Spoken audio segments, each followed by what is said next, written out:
योऽन्तःप्रविश्य ममाशिमां प्रसुप्तां सञ्जीवयत्यकलशक्तिधरस्वधाम्ना अन्यं स्नात्तशनश्रणोद्गान् प्रणन्नमो भगवते पुरुषाय तुभ्यम् आचार्यपूर्णस्मकम् आचार्याणि च भारती देवो नारायणश्रीशः देवी मङ्गलदेवता जन्माद्यस्तैतोन्मादीयतरः शास्त्रैः विघ्नस्वराट् तेने ब्रह्महृदयादिकवये मुच्यन्त्यं सूर्यः तामितामिनिमुच्यस्व धाम्ना स्वेन सदा निरतरं निगमकल्पतरोगलित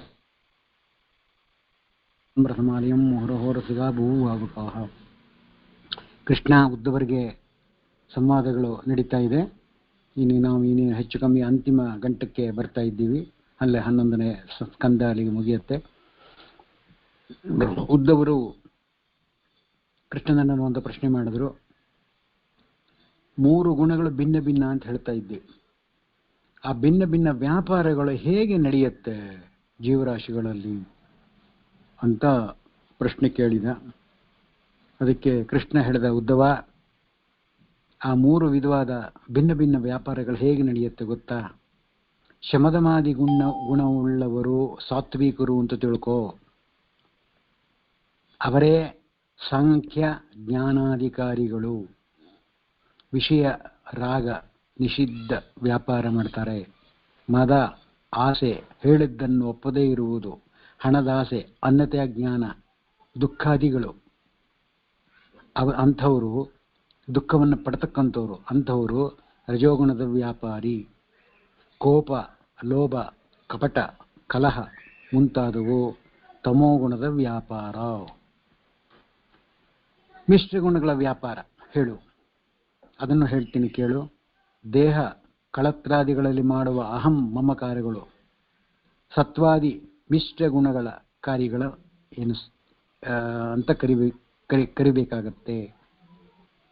ಶಮದಮಾದಿ ಗುಣವುಳ್ಳವನು ಸಾತ್ವಿಕನಾಗಿರ್ತಾನೆ. ರಾಗಾದಿ ಉಳ್ಳವನು ರಾಜಸನಾಗಿರ್ತಾನೆ. ಕೋಪಗಳುಳ್ಳವನು ತಾಮಸನಾಗಿರ್ತಾನೆ. ನಿಷ್ಕಾಮದಿಂದ ಭಕ್ತಿಯಿಂದ ಸ್ವಧರ್ಮವನ್ನು ಆಚರಿಸಿ ತನಗೆ ಅರ್ಪಿಸುವ ಪುರುಷರು ಸ್ತ್ರೀಯರು ಸಾತ್ವಿಕರು. ಅಂದ್ರೇನು? ನಿಷ್ಕಾಮ ಭಕ್ತಿ ಮಾಡಬೇಕು ಅಂತ ಕೃಷ್ಣ ಡಿಕ್ಲೇರ್ ಮಾಡ್ತಾ ಇದ್ದಾನೆ. ತಮ್ಮ ಸ್ವಧರ್ಮವನ್ನು ಬಿಟ್ಟು, ಸ್ವಧರ್ಮವನ್ನೊಂದು ಚೂರೂ ಕೂಡ ಬಿಡದೆ ಆಚರಣೆ ಮಾಡಿ ಅದನ್ನು ಭಗವಂತನಿಗೆ ಅರ್ಪಿಸಿ ಯಾರಿರ್ತಾರೆ ಅಂತ ಸ್ತ್ರೀ ಪುರುಷರು ಸಾತ್ವಿಕರು ಅಂತ ತಿಳ್ಕೊಳ್ಬೋದು. ಸಪತ್ತನ್ನ ಸ್ವರ್ಗಾದಿಗಳನ್ನು ಬಯಸಿ ಸ್ವಧರ್ಮದಿಂದ ನನ್ನನ್ನು ಆರಾಧಿಸುವವರು ರಾಜಸ ಭಕ್ತರು. ಅಂದ್ರೇನು? ಸ್ವಧರ್ಮದಲ್ಲೇ ಇರ್ತಾರೆ, ಆದರೆ ಯಾವುದೋ ಒಂದು ಆಂಟಿಸಿಪೇಷನ್ ಇರುತ್ತೆ ಅವರಿಗೆ. ಅವರನ್ನ ರಾಜಸ ಭಕ್ತರು ಅಂತ ಕರೀತಾ ಇದ್ದೀವಿ. ಪರಹಿಂಸೆಗಾಗಿ ಸ್ವಧರ್ಮದಿಂದ ನನ್ನನ್ನು ಆಚರಿಸ್ತದ್ದು ತಾಮಸ ಭಕ್ತಿ. ಅವನ ಕಣ್ಣು ಹೋಗಲಿ, ಅವನ ಕಾಲು ಹೋಗಲಿ, ಇತ್ಯಾದಿ ಇತ್ಯಾದಿ ಅಂದ್ಕೊಂಡು ತಾನಿಲ್ಲಿ ಪೂಜೆ ಮಾಡೋದು, ಅದು ತಾಮಸ ಪ್ರವೃತ್ತಿ. ಇಟ್ ಲೀಡ್ಸ್ ಟು ನರಕ ಅನ್ನೋ ಅಭಿಪ್ರಾಯ ಅಷ್ಟೇ, ಬೇರೆ ಇನ್ನೇನಿಲ್ಲ. ಸತ್ವಗುಣವನ್ನು ತಾಮಸ ರಾಜಸ ಗುಣಗಳನ್ನು ಅಡಗಿಸಿ ಸತ್ವ ಅಭಿವೃದ್ಧಿಯಾದಾಗ ಧರ್ಮಜ್ಞಾನಾದಿ ಗುಣ ಉಳ್ಳವನಾಗಿ ಸುಖಿಯಾಗ್ತಾನೆ. ಸತ್ವಗುಣ ಉಳ್ಳವಂತಹ ವ್ಯಕ್ತಿಗಳು, ಅವನಿಗೆ ಅದರ ಪವರ್ ಜಾಸ್ತಿ ಇತ್ತು ಅಂತಾದರೆ ರಾಜಸ ತಾಮಸ ಗುಣಗಳನ್ನು ಅಡಗಿಸಿ ಸತ್ವ ಇಂಪ್ರೂವೈಸ್ ಆಗ್ಬಿಡುತ್ತೆ. ಧರ್ಮ ನಿಷ್ಠೆ, ತಂದೆ ತಾಯಿ ಸೇವೆ ಮಾಡಬೇಕು, ದೇವರು ಪೂಜೆ ಮಾಡಬೇಕು, ಶ್ರವಣ ಮನನಾದಿಗಳನ್ನು ಮಾಡಬೇಕು ಎಂಬತಕ್ಕಂಥ ಇಚ್ಛೆ ಅವನಿಗೆ ಉಂಟಾಗ್ತದೆ. ಆವಾಗ ಅವನ ಸುಖವನ್ನು ಕಾಣ್ತಾನೆ. ಅದು ನಿಜವಾದ ಸುಖ. ಅದು ಬಿಟ್ಟು ವಿಷಯ ಸಂಘ, ಮೋದ, ಚಾಂಚಲ್ಯ ಯಾರಲ್ಲಿ ಹೆಚ್ಚಾಗಿರ್ತದೆ, ಇದು ರಜೋಗುಣದ ಅಭಿವೃದ್ಧಿಯಾದಾಗ ಈ ಸ್ಥಿತಿ ಬರುತ್ತೆ. ಅವನು ದುಃಖಿಯಾಗೇ ಇರ್ತಾನೆ ಅಂತಾರೆ. ಮತ್ತೆ ಕರ್ಮಾಸಕ್ತನಾಗಿ ಕೀರ್ತಿ ಸಂಪತ್ತು ಕಾಮಿಯಾಗ್ತಕ್ಕಂಥವರು, ಮೌಢ್ಯವನ್ನು ಉಂಟು ಮಾಡುವ ತಮೋಗುಣದ ಅಭಿವೃದ್ಧಿ. ಕಾಮಾಸಕ್ತನಾಗಿರ್ತಕ್ಕಂಥ ವ್ಯಕ್ತಿಗಳು ಯಾರ್ಯಾರಿದ್ದಾರೆ ಅವರೆಲ್ಲರಲ್ಲಿ ತಮೋಗುಣ ಜಾಸ್ತಿ ಇರುತ್ತೆ ಅಂತ ತಿಳ್ಕೊಳ್ಬೇಕು. ಅದರಿಂದಲೂ ಕೂಡ ಅಲ್ಟಿಮೇಟ್ ಆಗಿ ಅಟ್ಲಾಸ್ಟ್ ದುಃಖ, ಅಜ್ಞಾನ, ನಿದ್ರೆ, ಹಿಂಸೆ, ಅತಿ ದುರಾಸೆ ಯುಕ್ತನಾಗ್ತಾನೆ ಅಂತ ಕೃಷ್ಣ ಉದ್ಧವರಿಗೆ ಹೇಳ್ತಾ ಇದ್ದಾನೆ. ನಮ್ಮ ಚಿತ್ತ ಯಾವಾಗಲೂ ಕೂಡ ಪ್ರಸನ್ನ, ಚಿತ್ತ ಅಂದರೆ ಮನಸ್ಸು ಅಂತ. ನಮ್ಮ ಮನಸ್ಸು ಯಾವಾಗಲೂ ಕೂಡ ಪ್ರಸನ್ನನಾಗಿರಲಿಕ್ಕೆ ನಾವು ಪ್ರಯತ್ನ ಪಟ್ಟರೆ ನಮ್ಮನ್ನು ನಿಜವಾಗ್ಲೂ ಯಾವಾಗಲೂ ಪ್ರಸನ್ನತೆಯಿಂದ ಇರುವಂತೆಯೇ ಭಗವಂತ ನಮಗೆ ಅನುಗ್ರಹ ಮಾಡ್ತಾನೆ. ನಮ್ಮ ಇಂದ್ರಿಯಗಳು ವಿಷಯಾತುರಗಳನ್ನು ಬಿಟ್ಟು ವಿಷಯಾಸಕ್ತರನ್ನಾಗಿ ಮಾಡಿಬಿಡುತ್ತೆ. ಅದರಿಂದ ನಾವು ತಪ್ಪಿಸಿಕೊಳ್ಳಕ್ಕೆ ಪ್ರಯತ್ನ ಪಟ್ಟರೆ ಅದರಿಂದ ಹರ್ಷ ಸಿಗತ್ತೆ. ಅದರಿಂದ ಏನಾಗುತ್ತೆ ಅಂದರೆ ದೇಹದಲ್ಲಿ ರೋಗ ರುಜಿನಗಳು ಇರೋಲ್ಲ. ಮನಸ್ಸು ವಿಷಯಗಳ ಕಳವಳಗಳನ್ನೇ ಬಿಟ್ಟಿರುವಾಗ ನನ್ನ ವಿಶೇಷ ಸನ್ನಿಧಾನ ಪಾತ್ರನಾಗ್ತಾನೆ ಅಂತಾರೆ. ವಿಷಯಾಸಕ್ತನಾಗಿ ಇರದೆ ಭಗವಂತನಲ್ಲಿ ತನ್ನ ಚಿತ್ತನವನ್ನು ಏಕಾಗ್ರತೆಯನ್ನು ಸಂಪಾದನೆ ಮಾಡ್ತು ಅಂತಾದರೆ ಅವರಿಗೆ ಸಂತೋಷ ಉಂಟಾಗುತ್ತೆ. ದೇಹದಲ್ಲಿ ಯಾವ ರೋಗಗಳು ಇರಲ್ಲ ಅಂತಾರೆ. ಇದನ್ನು ಸಾಮಾನ್ಯವಾಗಿ ನನಗೆ ಇಂಥ ಕೆಲವು ವಿಚಾರಗಳನ್ನೆಲ್ಲ ಅನಲೈಸ್ ಮಾಡುವಾಗ ನನ್ನ ಕಣ್ಣ ಮುಂದೆ ಬರುವಂಥ ಪಿಕ್ಚರು ಗುರುಗೋವಿಂದ ತುಳಸಿದಾಸರು. ನಿಜವಾಗ್ಲೂ ಹೇಳಬೇಕು ಅಂದರೆ ತಮ್ಮ 89 ವರ್ಷ ಬದುಕಿದ್ರು. ಅಫ್ಕೋರ್ಸ್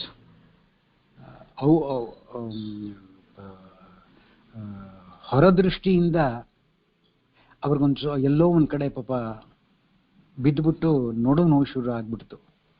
ಆ ನಡು ನೋವು ಕೊನೇ ತನಕ ಕಾಡ್ತು ಅವ್ರಿಗೆ ಪಾಪ. ಆದರೂ ಹೇಳೋರು ಏನೋ ದೇಹಕ್ಕೆ ಬಂದಿದೆ, ನನಗೇನು ಬಂದಿಲ್ಲ ಅನ್ನೋರು. ನೋಡಿ ಎಷ್ಟು ದಾರಿಢ್ಯ. ಹೀಗಾಗಿ 89 ವರ್ಷ ಆದ್ರೂ ಕೂಡ ಪುಸ್ತಕ ಬಿಟ್ಟಿರಲಿಲ್ಲ, ದೇವ್ರ ಪೂಜೆ ಬಿಟ್ಟಿರಲಿಲ್ಲ, ಪಾರಾಯಣ ಬಿಡಲಿಲ್ಲ, ಬರೆಯೋದು ಬಿಡಲಿಲ್ಲ. ಕೊನೇ ಗಳಿಗೆ ತನಕ 3 ತಿಂಗಳು ಏನೋ ಸ್ವಲ್ಪ ವಿರಾಮ ಅಷ್ಟೇ ಅವ್ರಿಗಾಯ್ತು. 89ನೇ ಇಸ್ವಿಗೆ ಬಿದ್ದಾಗ ವಯಸ್ಸಿಗೆ ಬಂದಾಗ ಕೊನೇ ದಿವಸಗಳು ಸ್ವಲ್ಪ ಬೆಡ್ ರಿಡನ್ ಥರ ಆಗ್ಬಿಟ್ರು.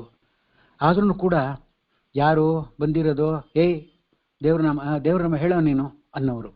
ಹಾಗೆ ಮಲಗಿದ್ದ ಹಾಗೆ ಸಂಧ್ಯಾವಂದನೆ ಮಾಡ್ಕೊಳ್ಳೋರು, ಮಲಗಿದ್ದ ಹಾಗೆ ದೇವ್ರ ನಾಮ ಹೇಳಿದ್ರೆ ಕೇಳೋರು. ಹೊತ್ತಾಯ್ತು ಊಟ ಕೇಳ್ತೀಯಾ ಅಂತ ಅವ್ರ ಮಗ ಹೇಳಿದ್ರೆ ಹ್ಞೂ ಹೇಳ್ತೇನಪ್ಪ, ಮಡಿ ಕೊಡು. ನೋಡ್ರಿ ಯಾರಿಗಿರುತ್ತೀರಿ ಆ ಜ್ಞಾನ? ಮಡಿ ಕೊಡು. ಅಯ್ಯೋ ಎಲ್ಲಿ ಉಟ್ಕೊಳಕ್ಕಾಗಲ್ಲ, ಮಾಡೋಕ್ಕಾಗಲ್ಲ ನಿನಗೆ ಅಂತ ಅನ್ನೋರು ಅವರು.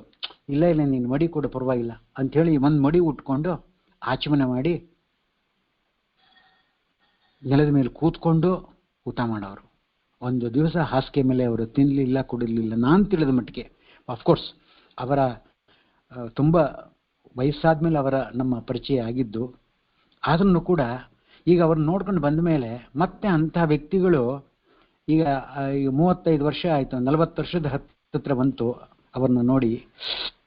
40 ವರ್ಷದಲ್ಲಿ ಬೇಕಾದಷ್ಟು ಮನೆಗಳನ್ನು, ಬೇರೆ ಬೇರೆ ಊರುಗಳನ್ನು, ಬೇರೆ ಬೇರೆ ಗ್ರಾಮಗಳನ್ನು, ಬೇರೆ ಬೇರೆ ಸ್ಥಳಗಳಿಗೆ ಹೋಗಿ ನೋಡ್ತಾ ಇದ್ದೀನಿ. ಆ ಒಂದು ಸ್ಟೇಜಲ್ಲಿ ಇರುವಂಥ ವ್ಯಕ್ತಿಗಳು ಯಾರೂ ಕಾಣ್ತಾನೇ ಇಲ್ಲ ನನಗೆ. ಅದಕ್ಕೆ ಕೃಷ್ಣ ಇಲ್ಲಿ ಹೇಳಿರುವ ಮಾತು ಎಷ್ಟು ಚೆನ್ನಾಗದೆ ಟ್ಯಾಲಿ ಆಗತ್ತೆ ಅಂತಂದರೆ, ಅವರು ಸದಾ ಹರ್ಷವಾಗಿರ್ತಾರೆ, ಯಾವ ದೇಹ ಬಾಗದೇ ಇರೋಲ್ಲ, ರೋಗ ರುಜಿನಗಳು ಇರಲ್ಲ ಅನ್ನೋದಕ್ಕೆ ನಾನು ಕಂಡ ಹಾಗೆ ಅವರು ನಿಜವಾಗ್ಲೂ ಸಾಕ್ಷೀಭೂತರಾಗಿ ನಿಲ್ತಾರೆ ಅಂತ ಅನ್ಸುತ್ತೆ. ಒಂದು ಮತ್ತೆ ಮನಸ್ಸು ವಿಷಯಗಳ ಕಳವಗಳನ್ನು ಬಿಟ್ಟಿರುವಾಗ ಅದರಿಂದ ಏನಾಗುತ್ತೆ ಅಂದರೆ, ವಿಷಯ ಸುಖದಿಂದ ಅವರು ಯಾವಾಗ ದೂರ ಇರ್ತಾರೆ, ಅವನ ಸ್ಮರಣೆಯನ್ನೇ ಯಾವಾಗ ಕಳವಳದಿಂದ, ಚಿಂತೆಯಿಂದ, ಮಾಡಲಿಲ್ವಲ್ಲ, ನಾನು ಮಾಡಲಿಲ್ವಲ್ಲ, ಪೂಜೆ ಮಾಡಲಿಲ್ವಲ್ಲ, ಸ್ನಾನ ಮಾಡಲಿಲ್ವಲ್ಲ, ಸಂಧ್ಯಾವಂದನೆ ಮಾಡಲಿಲ್ವಲ್ಲ, ಒಂದಿಷ್ಟು ಜಪ ಮಾಡ್ಕೊಳ್ಳಿಲ್ವಲ್ಲ, ಈ ರೀತಿ ಕಳವಳ ಯಾವಾಗಿರ್ತದೆ ಅಂಥವರಲ್ಲಿ ಭಗವಂತನ ಸನ್ನಿಧಾನ ಇರ್ತದೆ. ಜ್ಯೋತಿಷ್ಠೋಮಾದಿ ಯಜ್ಞಗಳನ್ನು ಮಾಡಿ ಅಹಂಕಾರಿಯಾಗಿ ಮನೋವ್ಯತೆ ಬಂದು ಚಿತ್ತ ವಿಷಯ ನಿವೃತ್ತಿ ಹೊಂದದೇ ಇರತಕ್ಕಂಥದ್ದು ಅನೇಕರಿದ್ದಾರೆ. ಪ್ರತಿ ವರ್ಷವೂ ಪವಮಾನ ಹೋಮ ಮಾಡ್ತಾರೆ, ವನಭೋಜನಗಳು ಮಾಡ್ತಾರೆ. ಆದರೆ ಅವನ ನೆಮ್ಮದಿನೇ ಇರಲ್ಲ, ಆರೋಗ್ಯನೇ ಇರಲ್ಲ. ಯಾಕೆ? ಎಲ್ಲೋ ಒಂದು ಹೊಡ್ಕೊಂಡು ಹೋಗ್ತಿರುತ್ತದೆ ನಮ್ಮ ಮನಸ್ಸು. ಅದನ್ನು ನಾವು ಕಂಟ್ರೋಲ್ ಮಾಡ್ಲಿಕ್ಕೆ ಆಗ್ತಾ ಇಲ್ಲ. ಬಾಹ್ಯದ ಪ್ರಪಂಚಕ್ಕೆ ಅಯ್ಯೋ ಏನು ಸಾಧನೆ ಮಾಡ್ಕೋತಾ ಇದ್ದಾರೆ ಬಾ ಬಾ ಬಾ ಬಾ ಅನ್ನೋ ಹಾಗೆ ಅಂತರಂಗದಲ್ಲಿ ಬೇರೆ ಇನ್ನೇನೋ ಚಿಂತನೆ ಮಾಡ್ತಾ ಇರ್ತಾರೆ. ಇದು ರಜೋಗುಣದ ಉದ್ರೇಕ ಅನ್ನತ್ತೆ ಭಾಗವತ. ಮತ್ತೆ ಸ್ಮರಣೆ ನಾಶ ಆಗಿ ಮನಸ್ಸು ನಿಗ್ರಹ ಇಲ್ಲದೆ ಹೋದರೆ ಅದು ಅಜ್ಞಾನಕ್ಕೆ ಕಾರಣ ಆಗತ್ತೆ. ಅದು ತಮೋಗುಣದ ವ್ಯಾಪಾರ ಅಂತ ತಿಳ್ಕೋ. ಅಜ್ಞಾನ ಬಂತು ಅಂತಾದ್ರೆ ಧರ್ಮದ ಕಡೆಗೆ ನಮ್ಮ ಮನಸ್ಸು ಹೋಗೋದೇ ಇಲ್ಲ. ಬೇಡ ಬೇಡ ಬೇಡ. ಅದು ಈಗಿನ ಡಾಕ್ಟರ್ಗಳಂತೂ ಅವರು ಕೊಡುವ ಪ್ರಿಸ್ಕ್ರಿಪ್ಷನ್ನು, ಅವರು ಹೇಳುವ ಮೆಥಡಾಲಜಿ ಆಫ್ ಲಿವಿಂಗ್ ಇದೆಯಲ್ಲ, ಅದಂತೂ ದಿ ವರ್ಸ್ಟ್. ಎರಡನೇ ಯಮರಾಯ ಯಾರು ಅಂದರೆ ಡಾಕ್ಟರ್ಗಳೇ. ನೀವು ನೆಲದ ಮೇಲೆ ಆಗಲ್ಲ ಅಂದ್ರೆ ನೀವು ನೆಲದ ಮೇಲೆ ಕೂತ್ಕೊಂಡ್ರೆ ಕಾಲು ನೋವು ಹೋಗೋಲ್ಲ. ನೀವು ಟೇಬಲ್ ಮೇಲೆ ಕೂತ್ಕೋಬೇಕು. ಅಲ್ಲ, ಟೇಬಲ್ ಮೇಲೆ ಕೂತ್ಕೊಂಡು ಈ ವಯಸ್ಸಲ್ಲಿ ನಾನು ಊಟ ಮಾಡಬೇಕಪ್ಪ. ಏನಾದರೂ ನಿಮ್ಮ ಆರೋಗ್ಯವಾಗಿರಬೇಕು ಅಂದರೆ ಹಾಗೆ ಮಾಡಿ. 10 ನಿಮಿಷಕ್ಕೂ ನೀವು ತಿಂತಾನೇ ಇರಿ, 10 ನಿಮಿಷಕ್ಕೂ ನೀವು ಹೇಳ್ತಾ ಇರಿ. ಅದೇ ಎಲ್ಲೂ ಯಾವ ಡಾಕ್ಟ್ರು ಕೂಡ ಹರಿಸ್ಮರಣೆ ಮಾಡುವಂತ ಮಾತ್ರ ಯಾವ ಡಾಕ್ಟರ್ಗಳು ಕೂಡ ಹೇಳೋದಿಲ್ಲ. ದರಿದ್ರ ಅದೇನು ಬಂದು ಬಡ್ಕೊಂಡಿದೆಯೋ ಅವ್ರಿಗೆ ನನಗೆ ಬೇರೆ ಗೊತ್ತಿಲ್ಲ. ಇದು ತಮೋಗುಣದ ವ್ಯಾಪಾರ ಅಂತಾರೆ ಭಾಗವತ ಹೇಳುತ್ತೆ. ಕೆಲವಷ್ಟೇ ಹೇಳ್ತಾ ಇದ್ದಾರೆ, ಎಲ್ಲವನ್ನೂ ಹೇಳಲಿಕ್ಕಾಗಿಲ್ಲ. ಪುಸ್ತಕ ದೊಡ್ಡದಾಗ್ಬಿಡತ್ತೆ ಅಂತ ಭಾಗವತ ಕ್ಲೂ ಕೊಡ್ತಾ ಇದೆ ಅಷ್ಟೇ. ಯಾರಲ್ಲಿ ಸತ್ವಗುಣ ಹೆಚ್ಚುತ್ತೆ ಅವರಲ್ಲಿ ದೇವತೆಗಳ ಅಥವಾ ದೇವ ಸ್ವಭಾವ ಬಲ ಹೆಚ್ಚುತ್ತಾ ಇರುತ್ತದೆ. ಸತ್ವಗುಣ ನಮ್ಮಲ್ಲಿ ಇಂಪ್ರೂವೈಸ್ ಆಗ್ತಾ ಆಗ್ತಾ ಆಗ್ತಾ ದೇವ ಸ್ವಭಾವೋ ದಿವ್ಯದ್ರಮೋಯೋ ಇಷ್ಟಪ್ರದೋ ಮೇ ಸದಂಸ ಭೂಯಾತ್ ಅಂತ ರಾಘವೇಂದ್ರ ಸ್ವಾಮಿಗಳನ್ನು ಹೊಗಳುತ್ತಾ ಇದ್ದಾರೆ ಅಪ್ಪಣ್ಣಾಚಾರ್ಯರು. ಅವರ ಸಾಮಾನ್ಯ ಯತಿಗಳು ತಂದ್ಕೊಳ್ಳೇಬೇಡಿ ನೀವು. ಅಪೇಕ್ಷಿತ ಪ್ರದಾತಾನ್ಯೋ ರಾಘವೇಂದ್ರನ್ನ ವಿದ್ಯತೆ ಅಂತೆಲ್ಲ ಹೇಳ್ತಾ ಇದ್ದಾರೆ. ಅವರನ್ನ ಸ್ತೋತ್ರ ಮಾಡ್ತಾ ಇದ್ದಾರೆ. ಅದನ್ನೆಲ್ಲ ಕೊಡಬೇಕಾದ್ರೆ ಅವರು ಸಾಮಾನ್ಯ ವ್ಯಕ್ತಿ ಅಲ್ಲ.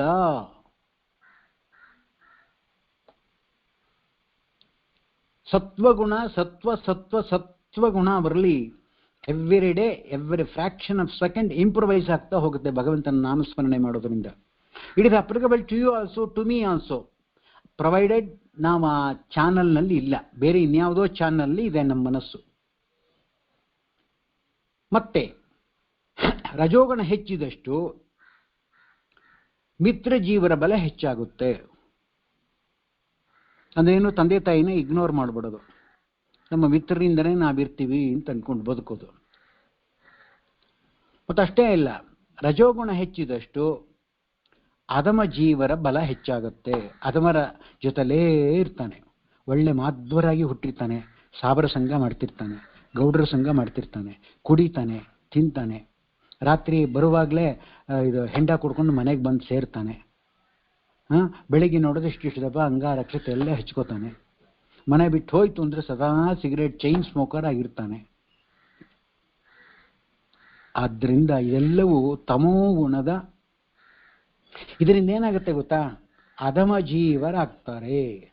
ಅಜ್ಞಾನ ಬಂದು ಕವ್ಕೊಳ್ಳುತ್ತೆ, ಅಧಮ ಜೀವರಾಗ್ತಾರೆ. ಅದಕ್ಕೋಸ್ಕರವಾಗಿ ಕೃಷ್ಣ ಎಚ್ಚರಿಸ್ತಾ ಇದ್ದಾನೆ, ಯೋಗ್ಯನಾಗಬೇಕು ಅಂತ ಇರತಕ್ಕಂಥ ವ್ಯಕ್ತಿ ಸತ್ವಗುಣ ಹೆಚ್ಚುವಂತೆ ನಮ್ಮಲ್ಲಿ ಎವ್ರಿ ಡೇ ಇಂಪ್ರೂವೈಸ್ ಆಗ್ತಾ ಹೋಗಬೇಕು. ಸತ್ವಗುಣ ಇಂಪ್ರೂವೈಸ್ ಆಗಲಿಕ್ಕೆ ಏನು ಬೇಕು ಆ ಔಷಧಿಯನ್ನು ನಾವು ತಗೋಬೇಕು. ಹರಿಸ್ಮರಣೆ ಮಾಡೋ ನಿರಂತರ ಪರಗತಿಗೆ ಇದು ನಿರ್ಧಾರ. ಈ ಸತ್ವಗುಣ ಅಭಿವೃದ್ಧಿಯಾದಾಗ ಸತ್ತವರು ಸ್ವರ್ಗವನ್ನು ಹೋಗ್ತಾರೆ. ರಜೋಗುಣ ಅಭಿವೃದ್ಧಿಯಾದವರು ಭೂಲೋಕದಲ್ಲೇ ಇರ್ತಾರೆ, ಮತ್ತೆ ಅಲ್ಲೇ ಬರ್ತಾರೆ. ತಮೋಗುಣ ಅಭಿವೃದ್ಧಿಯಾದವರು ನರಕವನ್ನು ಹೊಂದುತ್ತಾರೆ. ಅದನ್ನು ಕೂಡ ರಿಸಲ್ಟ್ ಕೂಡ ಹೇಳ್ಬಿಟ್ಟಿದ್ದಾನೆ ಕೃಷ್ಣ. ಮೋಕ್ಷ ಸಾಧನ ಅನುಷ್ಠಾನ ಮಾಡ್ತಕ್ಕಂಥವರು ನನ್ನನ್ನೇ ಹೊಂದುತ್ತಾರೆ. ಯಾಕೆ? ಸದಾ ನನ್ನನ್ನೇ ಸ್ಮರಣೆ ಮಾಡ್ತಾ ಇರ್ತಾರೆ ಅವರು. ಫಲಾಪೇಕ್ಷೆ ಇಲ್ಲದೆ ಸರ್ವ ಕರ್ಮಗಳನ್ನು ನನಗೆ ಸಮರ್ಪಣೆ ಮಾಡ್ತಾ ಇರ್ತಾರೆ. ಹಾಗೆ ನಮ್ಮ ವರ್ಣಾಶ್ರಮಕ್ಕೆ ಬಂದಂತಹ ವಿಹಿತ ಕರ್ಮಗಳೇನುಂಟು, ಆ ವಿಹಿತ ಕರ್ಮಗಳನ್ನೇ ಕಷ್ಟಪಟ್ಟರೂ ಬಿಡಲ್ಲ, ಏನ್ ಮಾಡಿದ್ರು ಬಿಡಲ್ಲ, ಹೇಗೋ ನಡೆಸ್ಕೊಂಡು ಹೊಟ್ಟೋಗ್ತಿರ್ತಾರೆ. ಎಂಥ ಕಷ್ಟ ಬಂದರೂ ಕೂಡ ಸ್ವಧರ್ಮಾನುಷ್ಠಾನವನ್ನು ಬಿಡೋದಿಲ್ಲ. ಅವರು ಸಾತ್ವಿಕರು ಅಂತ ತಿಳ್ಕೋ. ಕಾಮ್ಯ ಕರ್ಮವನ್ನು ಯಾರು ಮಾಡ್ತಾರೆ? ಬೈಬೇಕು ಅಂತ, ನನ್ನ ಸೊಸೆ ಗರ್ಭಿಣಿಯಾಗಿದ್ದಾಳೆ, ಅವಳಿಗೆ ಗಂಡು ಮೂವಾಗಲಿ ಅಂತ ಇವಳು ಸೇವೆ ಮಾಡೋದು ಅಥವಾ ಇವನ್ ಸೇವೆ ಮಾಡೋದು. ಯಾವುದಕ್ಕೆ ಯಾವ ಸಂಬಂಧ? ಇವಳಿಗೂ ಆ ಸೊಸೆಗೂ ಸಂಬಂಧ ಏನು? ಹುಟ್ಟುವ ಕೂಸ್ಗೂ ಇವ್ರಿಗೂ ಏನು ಸಂಬಂಧ? ಏನೂ ಇಲ್ಲ. ಆದರೆ ಇವರು ರಾಯರ ಸೇವೆ ಮಾಡೋದು, ಇದು ಕಾಮ್ಯ ಸೇವೆ ಆಗತ್ತೆ. ಇದು ರಾಜಸ ಬುದ್ಧಿ ಅಂತ. ಬೇರೆಯವರಿಗೆ ಸುಮ್ಮನೆ ಹಿಂಸೆ ಟಾರ್ಚರ್ ಮಾಡೋದು, ಬೇರೆಯವ್ರ ತಲೆ ತಿನ್ನೋದು. ಕೆಲವರಿಗೂ ಎತ್ತಿದ ಕೈ, ಸುಮ್ಮನೆ ತಲೆ ತಿಂತಿರ್ತಾರೆ. ಬೇಕು ಬೇಡದೇ ಇದ್ದಿದ್ದು, ಬೇಕು ಬೇಕಾದದ್ದು ಬೇಡದೇ ಇದ್ದಿದ್ದು ಸುಮ್ಮನೆ ಹೇಳಿ ಆರೋಪ ಮಾಡಿ ಮಾಡಿ ಮಾಡಿ ತಾವೂ ನೆಮ್ಮದಿ ಇರೋಲ್ಲ, ಬೇರೆಯವ್ರ ತಲೆನೂ ಕೆಡಿಸ್ತಾರೆ. ಅಂಥವರು ತಾಮಸ ಪ್ರವೃತ್ತಿಗಳು ಅಂತ ಹೇಳ್ತಾ ಇದ್ದಾರೆ. ಇಷ್ಟನ್ನ ಉದ್ದವರಿಗೆ ಕೃಷ್ಣ ಹೇಳಿದ್ದಾನೆ. ಮತ್ತೆ ಇದನ್ನು ಮುಂದುವರೆದ ಕೃಷ್ಣ ಅಷ್ಟಕ್ಕೆ ನಿಲ್ಲಿಸ್ತಿಲ್ಲ. ನಿನಗೆ ಅರ್ಥ ಆಗಿಲ್ಲ ನನಗೆ ಗೊತ್ತು, ಆದರೆ ಈ ಜ್ಞಾನ ರಾಜಸ, ತಾಮಸ, ಸಾತ್ವಿಕ ಈ ಗುಣಗಳು ಉಳ್ಳಂತಹ ವ್ಯಕ್ತಿಗಳಲ್ಲಿ ಜ್ಞಾನ ಭೇದ ಹೇಗಾಗುತ್ತೆ? ಅದು ಕರ್ಮಾಚರಣೆಯಿಂದನೇ ಆಗುತ್ತೆ. ಅದರಲ್ಲೇನು ನಿಸ್ಸಂಶಯ. ಅವರವರು ಮಾಡುವ ಕರ್ಮಾಚರಣೆಯಿಂದಲೇ ಅದು ಅವರವರಿಗೆ ಅದು ಪ್ರಾಪ್ತಿಯಾಗತ್ತೆ. ಇರಲಿ. ಆದರೆ ಕೃಷ್ಣ ಇದಕ್ಕೇನು ಉತ್ತರ ಹೇಳ್ತಾನೆ ನೋಡೋಣ. ಶಾಸ್ತ್ರೋಕ್ತವಾಗಿ ತತ್ವವಿಷಯಕ ಜ್ಞಾನವನ್ನ ಯಾರು ತಿಳ್ಕೊಳ್ಳಿಕ್ಕೆ ಪ್ರಯತ್ನ ಪಡ್ತಾರೆ, ತತ್ವಜ್ಞಾನ್ ಮುಕ್ತಿವಾಜಃ ಸುಖಯಸಿ ಗುರು ಯೋಗ್ಯತಾ ತಾರತಮ್ಯ ಅಂತ ಏನು ಪಂಡಿತಾಚಾರ್ಯರು ಅಪ್ಪಣೆ ಕೊಟ್ಟಿದ್ದಾರೆ, ಅದರಂತೆ ಯಾರು ಜೀವನವನ್ನು ನಡೆಸ್ತಾರೆ ಅವರು ಸಾತ್ವಿಕರು. ಅಗ್ನಿಷ್ಠೋಮಾದಿ ಕರ್ಮನಿಷ್ಠವಾದ ಜ್ಞಾನ ಕರ್ಮಗಳನ್ನು ಮಾಡ್ತಾರೆ ಅವರು ರಾಜಸರು. ಅಂದರೆ ಅದಕ್ಕೋಸ್ಕರವಾಗಿ ಇದು ಮಾಡಿದೆ, ಇದಕ್ಕೋಸ್ಕರವಾಗಿ ಅದು ಮಾಡಿದೆ. ಗೋದಾನ ಯಾತಕ್ಕೋಸ್ಕರವಾಗಿ ಮಾಡ್ದ? ಅಪ್ಪ ಅಮ್ಮ ಉದ್ಧಾರ ಆಗಲಿ ಅಂತೇನು ಇವನು ಖಂಡಿತ ಮಾಡಲಿಲ್ಲ. ಚೆನ್ನಾಗಿ ತಿಳ್ಕೊಂಡ್ಬಿಡಿ. ಆದರೆ ನಮ್ಮ ರಿಲೇಟಿವ್ಸರೆಲ್ಲ ಏನು ಚೆನ್ನಾಗಿ ಮಾಡ್ದ ಅವನು ಗೋದಾನ, ಅಬ್ಬಾ ಅಬ್ಬಾ ಅಬ್ಬಾ ಅಬ್ಬಾ, ಇದರಲ್ಲೇ ವ್ಯಾಸರಾಜ ಮಠದಲ್ಲೇ ಇಟ್ಕೊಂಡಿದ್ದ, ಅಬ್ಬಾ ಸುಮಾರು 1 ಲಕ್ಷ ಖರ್ಚು ಮಾಡಿದಾನ್ರಿ. ಎಷ್ಟು ಜನನ ಕರೆದಿದ್ದಾರೆ, 5 ಭಕ್ಷ್ಯ ಮಾಡಿಸಿದ್ದ. ಅಬ್ಬಾ ನಿಜವಾಗ್ಲೂ ಆ ಪುಣ್ಯ, ಅವ್ರ ತಾಯಿ ಅದೇನು ಪುಣ್ಯ ಮಾಡಿದ್ಲೋ, ಅವರಪ್ಪ ಅದೇನು ಪುಣ್ಯ ಮಾಡಿದ್ನೋ ಇಂಥ ಮಗನ್ನ ಪಡೆದಿರೋದು ಅಂತ ಅನ್ನಿಸ್ಕೊಂಡು ಮಾಡ್ತಾನಲ್ಲ ಗೋದಾನ, ಅದು ರಾಜಸ ಜ್ಞಾನ ಅಂತ ಹೇಳ್ತಾ ಇದ್ದಾರೆ. ಇನ್ನು ಮಿಥ್ಯಾಜ್ಞಾನ ತಾಮಸ, ಅದು ಹೇಳಬೇಕಾದ್ದೇ ಇಲ್ಲ.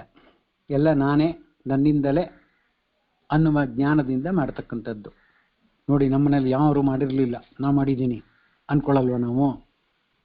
ನಮ್ಮನೇಲಿ ಯಾರು ಕೂಡ ಈ ರೀತಿ ಮದುವೆ ಮಾಡಿರಲಿಲ್ಲ, ನೋಡು ನಾನು ಮಾಡಿದೆ.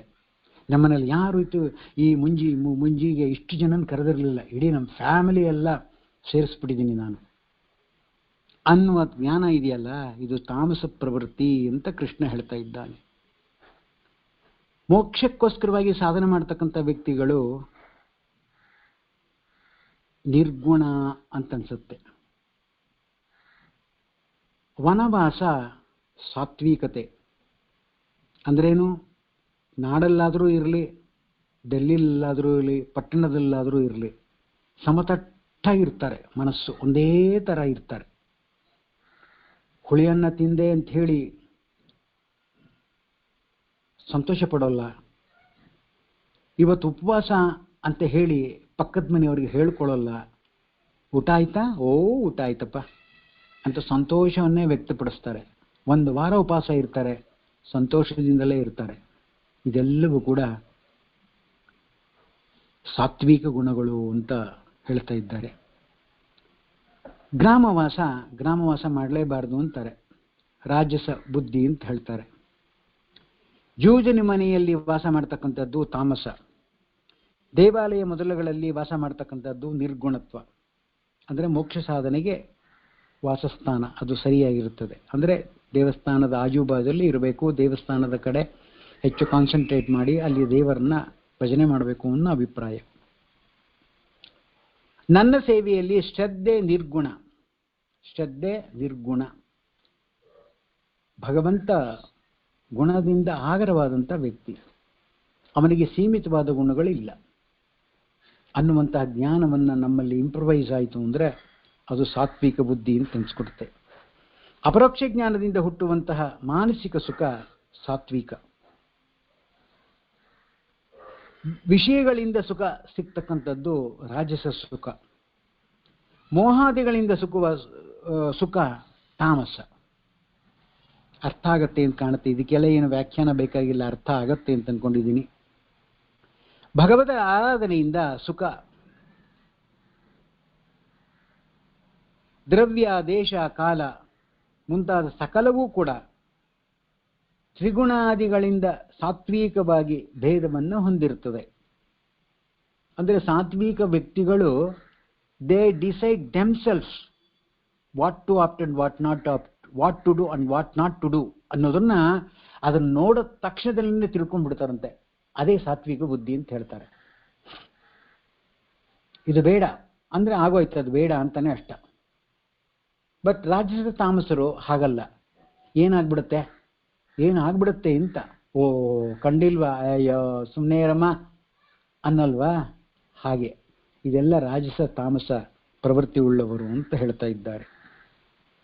ಸಾತ್ವಿಕರು ಯಾವ ಕಾಲಕ್ಕೂ ಕೂಡ ಹೀರಿ ಹಿಗ್ಗೋಲ್ಲ. ಅವರು ಮನಸ್ಸಲ್ಲೇ ಆನಂದ ಪಡ್ತಾರೆ.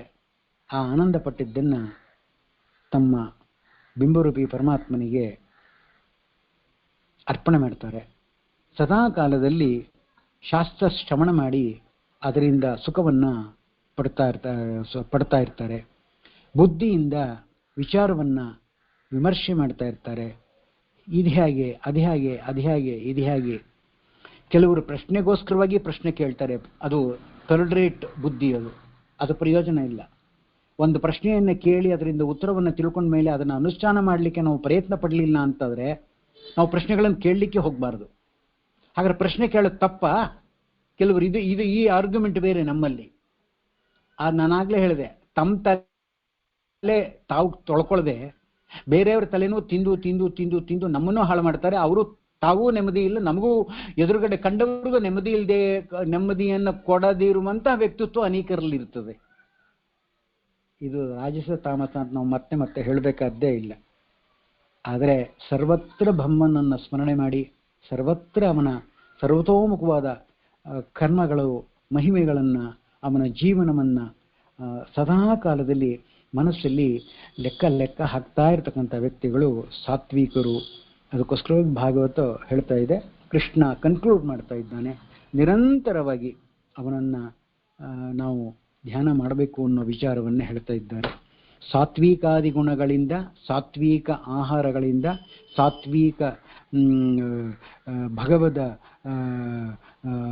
ಜನರಲ್ಲಿ ನಾವು ಮಿಂಗಲ್ ಆಗೋದರಿಂದ, ಭಗವದ್ಭಕ್ತರ ಜೊತೆಲೇ ನಾವು ಸದಾ ಕಾಲದಲ್ಲಿ ಇರುವುದಕ್ಕೆ ನಾವು ಪ್ರಯತ್ನ ಪಡ್ತು ಅಂತಾದರೆ ಅಂಥ ಉಪಾಸಕ ಖಂಡಿತ ಅವನು ಜಯವನ್ನು ಪಡಿತಾನೆ.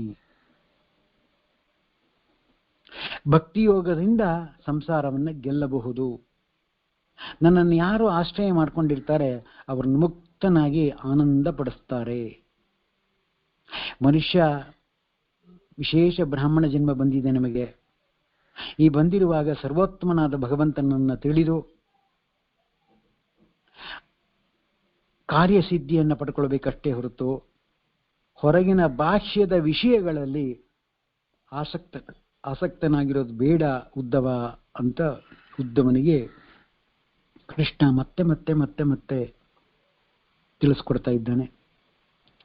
ಇಂದ್ರಿಯಗಳನ್ನ ಅಂತರ್ಯಾಮಿಯ ವಿಷಯಗಳನ್ನಾಗಿಯೇ ಮಾಡಬೇಕು. ಅಂದರೆ ಅದಕ್ಕೋಸ್ಕರವಾಗಿ ಹೇಳಿದರು ವ್ಯಾಸರಾಜರು, ಕಣ್ಣಿನಿಂದಲೇ ನೋಡೋ ಹರಿಯ ಒಳ ಗಣ್ಣಿನಿಂದಲೇ ನೋಡೋ ಮೂರ್ಜಗದೊಡೆಯಣ ಅಂತಂದರು. ಅಭಿಪ್ರಾಯ ಇಷ್ಟೇ, ಪಂಚೇಂದ್ರಿಯಗಳು ಏನಿದೆ ನಮಗೆ ಅದೆಲ್ಲವೂ ಒಳಮುಖ ಪಂಚೇಂದ್ರಿಯಗಳಾಗಬೇಕು. ಹೊರಮುಖದ ಪಂಚೇಂದ್ರಿಯಗಳಿಂದ ನಮಗೆ ಅಜ್ಞಾನ ಬರೋದೇ ಜಾಸ್ತಿ.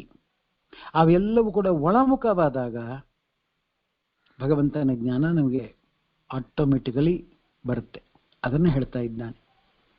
ಮತ್ತೆ ಕೃಷ್ಣ ಇದನ್ನು ಮುಂದುವರಿಸ್ತಾ ಹೇಳ್ತಾ ಇದ್ದಾನೆ, ಮನುಷ್ಯನಾಗಿ ಹುಟ್ಟಿದಾಗ ವಿಶೇಷವಾಗಿ ಭಾಗವತ ಧರ್ಮಗಳನ್ನೇ ಆಚರಿಸಬೇಕು. ಹೃದಯದಲ್ಲಿ ಭಗವಂತನನ್ನು ಯಾರು ನೋಡಿರ್ತಾನೆ ಅವನು ಪರಮಾತ್ಮನನ್ನು ಖಂಡಿತ ಹೊಂದಿರ್ತಾನೆ. ಎಷ್ಟೇ ಜ್ಞಾನಿಯಾದರೂ ಕೂಡ ಯೋಗ್ಯತೆ ಮೀರಿ ವಿಷಯಗಳನ್ನು ಸೇವಿಸಬಾರದು ಅಂತ ಹೇಳ್ತಾ ಇದ್ದಾರೆ. ಅಂದರೆ ಅದಕ್ಕೂ ಕೂಡ ಭಗವಂತ ಇದು ಮಾಡ್ತಾ ಇದ್ದಾನೆ, limitations. Red alert, orange alert, green alert ಅಂತ ಏನು ಹೇಳ್ತಾ ಇದ್ದಾರಲ್ಲ, ಹಾಗೆ ಇಲ್ಲೂ ಕೂಡ ನಿಬಂಧನೆಯನ್ನು ಇಟ್ಟಿದ್ದಾನೆ. Too much is too bad ಅಂತ ಅದು ಅರ್ಥ ಆಗ್ತದೆ. ಆವಾಗ too much is too bad ಅಂತ ನಮ್ಮ ಯೋಗ್ಯತೆಯನ್ನು ಮೀರಿ ನಾವು ಯಾವುದನ್ನು ಮಾಡಲಿಕ್ಕೆ ಹೋಗಬಾರದು.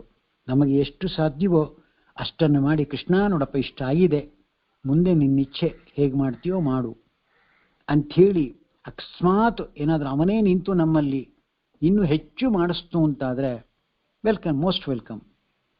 ಆದರೆ ಯೋಗ್ಯತೆ ಮೀರಿ ಮಾಡಿದವರು ಯಾರು ಗೊತ್ತಾ? ವ್ಯಾಸರಾಜರು. ಯೋಗ್ಯತೆ ಮೀರಿ ಮಾಡಿದವರು ಯಾರು ಗೊತ್ತಾ? ರಾಘವೇಂದ್ರ ಸ್ವಾಮಿಗಳು.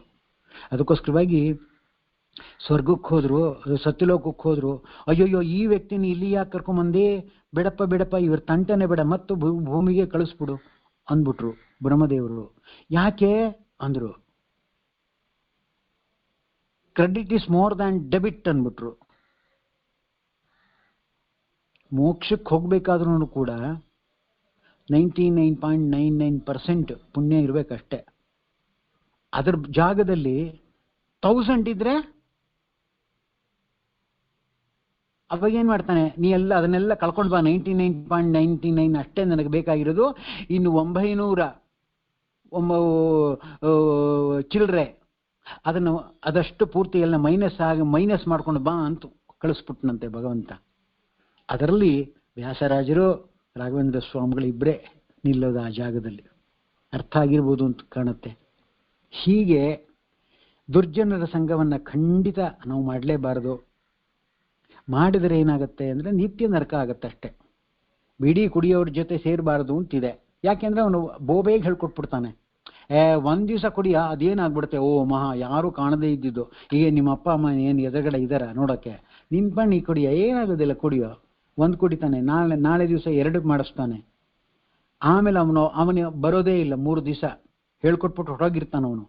ಆಮೇಲೆ ಒಂದು ಫೈನ್ ಡೇ ಬಂದು ನೋಡ್ತಾನೆ, ಅವನ ಎದುರುಗಡೆನೇ ಬೀಡಿ ಕುಡಿತಾನೆ. ಆಗ ಅವನ ಬೇಷ್ ಬರ ಅಟ್ಲು ಇದೊಂದಾದ್ರೂ ಕಲ್ತ್ಕೊಂಡಿಲ್ಲ ಅಂತ ಅವನು ಸಂತೋಷ ಪಡ್ತಾನೆ. ಸಂತೋಷವೇ ಇದನ್ನ ಸಂತೋಷ ಅಂತಂತಾರಿಯೇ. ಅಧಮಾಧಿಕಾರಿಗಳು ಇವರೆಲ್ಲರೂ ಅದನ್ನ ಭಗವಂತ ಖಂಡಿತ ಸರ್ವತಃ ಅಂತಹ ಜೀವರನ್ನ ನಾನು ದುರ್ಜನರ ಸಂಘಕ್ಕೆ ಸೇರಿಸ್ಬಿಟ್ಟು ನಿತ್ಯ ನರಕವಾಗುವಂತೆ ಮಾಡ್ತೀನಿ ಅಂತಾನೆ ಕೃಷ್ಣ. ಇನ್ನೊಂದು ಈ ವಿಚಾರದಲ್ಲಿ ಒಂದು ಇತಿಹಾಸವನ್ನು ಹೇಳ್ತೀನಿ ಕೇಳು. ಆ ಇತಿಹಾಸದಲ್ಲಿ ಇಳಾದೇವಿಯಿಂದ ಬುಧ ಹುಟ್ಟಿದ.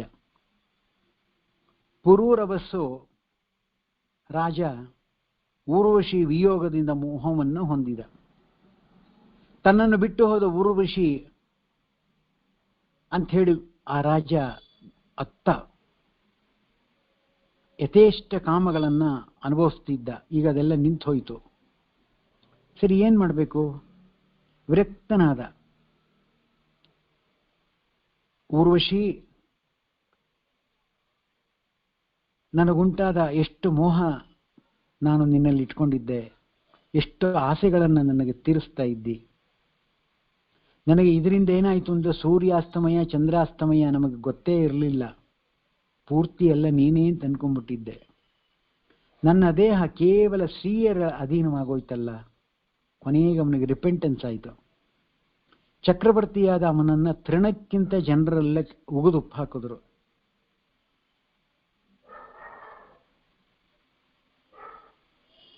ಅವಳು ನನ್ನ ಹತ್ರ ಬರಬೇಡ ಅಂತ ಕಾಲಿನಿಂದ ಒದ್ದಿದ್ಲಂತೆ. ಆದ್ರೂ ಕೂಡ ಅವಳನ್ನೇ ಆಶ್ರಯ ಮಾಡ್ಕೊಂಡು ಹೋದ. ಬಹುಕಾಲ ಭೋಗವನ್ನು ಅನುಭವಿಸ್ದ. ಆದ್ರೂ ಕೂಡ ಅವನ ಕಾಮ ತೃಪ್ತಿ ಆಗ್ಲೇ ಇಲ್ಲ. ಅವಳ ಸತ್ತೋದ್ಮೇಲೆ ಅನ್ನಿಸ್ತು ವೆಂಕಟೇಶ್ ಕಲ್ಯಾಣದಲ್ಲಿ ಮಾಧವ ಭಟ್ಟನಿಗೆ ಆದಂಥ ಅನುಭವವನ್ನು ನೆನಪಿಸ್ಕೊಳ್ಳಿ. ಅದೇ ಥರನೇ ಈ ಕಥೆಯೂ ಕೂಡ ಇದೆ. ಕೊನೆಗೆ ಅನ್ನಿಸ್ತು ಒನ್ ಫೈನ್ ಡೇ, ನನಗೆ ಭಗವಂತ ಒಬ್ಬನೇ ರಕ್ಷಕನಿದ್ದಾನೆ, ಮತ್ತಾರೂ ಇಲ್ಲ. ವಿಷೇಂದ್ರಿಯಗಳ ಸಂಪರ್ಕದಿಂದ ಬಹಳ ಅನರ್ಥವಾಗಿ ನಾ ಜೀವನವನ್ನು ಕಳ್ಕೊಂಡ್ಬಿಟ್ಟೆ. ಅದಕ್ಕೋಸ್ಕರವಾಗಿ ಸ್ತ್ರೀಯರ ಸಂಘ ಮಾಡಬಾರದು ಅಂತ ಅಂದ್ಕೊಂಡ. ಅಷ್ಟೊಳಗಾಗಲೇ ಅವನಿಗೆ 80 ವರ್ಷ ಆಗಿತ್ತು. ಹೀಗೆ ಒಬ್ಬ ಸ್ತ್ರೀಯರಿಗೆ ಮೋಹಿತರಾಗಿ ಅದನ್ನು ಬಿಟ್ಟು ಕೊನೆಗೆ ಭಗವಂತನನ್ನ ಧ್ಯಾನ ಮಾಡಿ ಭ್ರಾಂತಿ ಜೀವನವನ್ನು ತ್ಯಜಿಸಿ ತನ್ನಲ್ಲೇ ಅರ್ಥಾತ್ ಭಗವಂತನಲ್ಲೇ ಮನಸ್ಸಿಟ್ಟು ಅವನ ಶಾಂತಿಯನ್ನು ಹೊಂದಿದ ಅಂತ ಇಳಾದೇವಿಯ ಪ್ರಸಂಗದಲ್ಲಿ ಕೃಷ್ಣ ಒಂದು ಉದಾಹರಣೆಯನ್ನ ಹೇಳ್ತಾ ಇದ್ದಾನೆ ಉದ್ಧವರಿಗೆ. ಅದಕ್ಕೋಸ್ಕರವಾಗಿ ಉದ್ಧವ, ದುರ್ಜನರ ಸಹವಾಸವನ್ನ ಮಾಡಿದರೆ ನರಕವೇ ಪ್ರಾಪ್ತಿ, ಸಜ್ಜನರ ಸಂಘವನ್ನ ಮಾಡಿದರೆ ನಮ್ಮ ಪಾಪ ಪರಿಹಾರ ಆಗತ್ತೆ ಅಂತಾನೆ ಕೃಷ್ಣ. ಎರಡನ್ನೂ ಹೇಳ್ತಾ ಇದ್ದಾನೆ. ಇದ್ರಿ ಪಾಸಿಟಿವ್ ಏನಾಗುತ್ತೋ, ಪಾಸಿಟಿವ್ ಅಂದ್ರೆ ಏನು, ಹೇಗಿರಬೇಕು, ನೆಗೆಟಿವ್ ಅಂದ್ರೆ ಏನು, ನೆಗೆಟಿವ್ ಹೇಗಿರಬೇಕು, ಎರಡನ್ನೂ ಕಂಪೇರ್ ಮಾಡಿ ಹೇಳ್ತಾ ಇದ್ದಾನೆ ಕೃಷ್ಣ. ಅದಕ್ಕೋಸ್ಕರವಾಗಿ ಸೂರ್ಯ ನಮಗೆ ಕಣ್ಣಿಗೆ ಕಾಣುವಂಥ ಪದಾರ್ಥ, ಅವನ ಜ್ಞಾನವನ್ನು ಉಂಟು ಮಾಡ್ತಾನೆ.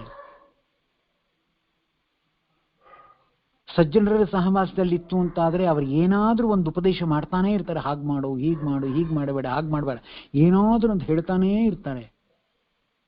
ಉದ್ಧವ, ನಾನೇ ದೇವತೆಗಳು, ಬಂಧುಗಳು, ಸಜ್ಜನರು, ತಂದೆ ತಾಯಿ ಆಗಿದ್ದೀನಿ.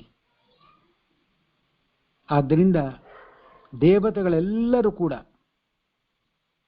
ಅವರಿಗೆ ಸಜ್ಜನಿಕೆ ಕೊಟ್ಟಿರುವವನು ನಾನೇ. ಅವರೆಲ್ಲರಿಗೂ ಕೂಡ ನಾನು ಪ್ರಧಾನ ಅಂಶ ಆಗಿದ್ದೀನಿ. ಆದ್ದರಿಂದ ನೀನು ಮುಮುಕ್ಷು ಮುಕ್ತರ ಸಂಘದಲ್ಲಿಯೇ ಅರ್ಥಾತ್ ನನ್ನಲ್ಲಿಯೇ ರಮಿಸಬೇಕು. ಆವಾಗ ನಿನ್ನ ಜೀವನ ಸಾರ್ಥಕ್ಯ ಅಂತ ಉದ್ಧವರಿಗೆ ಕೃಷ್ಣ ಹೇಳಿದ. ಇಷ್ಟೆಲ್ಲ ಹೇಳಿದಾಗ್ಯೂ ಕೂಡ ಮತ್ತೆ ಉದ್ಧವ ಇನ್ನೊಂದು ಪ್ರಶ್ನೆ ಮಾಡಿದ.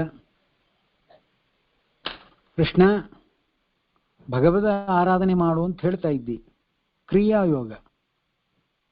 ಆ ಕ್ರಿಯಾಯೋಗದಿಂದ ಭಗವಂತನ ಆರಾಧನೆಯನ್ನು ಹೇಗೆ ಮಾಡೋದು ನನಗೆ ತಿಳಿಸಿಕೊಡು ಅಂದ. ಅದಕ್ಕೆ ಕೃಷ್ಣ ಹೇಳ್ದ, ಆಗ್ಲಪ್ಪ, ಇವತ್ತು ಟೈಮ್ ಆಯಿತು, ನಾಳೆ ಇದರ ಬಗ್ಗೆ ಹೇಳ್ತೀನಿ ಅಂತ ಹೇಳಿ ಅದನ್ನ ಮುಗಿಸ್ದ ಅಂತ ಹೇಳ್ತಾ ಇದ್ದಾರೆ. ಶ್ರೀಕೃಷ್ಣಾರ್ಪಣಮಸ್ತು, ಮಧ್ವೇಶಾರ್ಪಣಮಸ್ತು.